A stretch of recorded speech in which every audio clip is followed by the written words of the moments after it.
മുഖ്യമന്ത്രിയുടെ പൂവ് പൂമ്പാറ്റ ഉപമയെ പരിഹസിച്ച പിണറായി വിജയൻ. ഖജനാവിൽ പൂവുമില്ല, പൂമ്പാറ്റയുമില്ല, തേനുമില്ല. ഇപ്പോൾ കടം മാത്രമാണ് ഉള്ളതെന്ന് പ്രതിപക്ഷ നേതാവ് പറഞ്ഞു. നേരത്തെ കടം വാങ്ങുന്നതിനെതിരെ ആരോപണം ഉന്നയിച്ച പ്രതിപക്ഷം ആ നിലപാട് തെറ്റായിരുന്നുവെന്ന് പറയാൻ തയ്യാറാകണമെന്നും പിണറായി ആവശ്യപ്പെട്ടു. പൂവറിയാതെ പൂമ്പാറ്റ തേൻ ഊറ്റുന്ന പോലെ ജനങ്ങൾക്ക് ഭാരമാകാതെ ടാക്സ് ഈടാക്കി ഖജനാവ് നിറയ്ക്കുമെന്നായിരുന്നു മുഖ്യമന്ത്രിയുടെ പരാമർശം. ഖജനാവ് നിറക്കുന്നതിനെ പറ്റി പറഞ്ഞിരുന്നൊരു വാചകം, പൂമ്പാറ്റ പൂവറിയാതെ തേനൂറ്റുന്നത് പോലെ ഖജനാവ് നിറക്കും എന്നായിരുന്നു.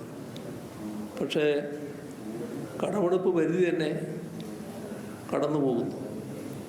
അപ്പോൾ പൂവുമില്ല, പൂമ്പാറ്റയില്ല, തേനുമില്ല, കടം മാത്രമാണ് പുതിയ സർക്കാരിൻ്റെ ഖജനാവിൽ എന്നതാണ് ഉണ്ടായിട്ടുള്ള വസ്തുത.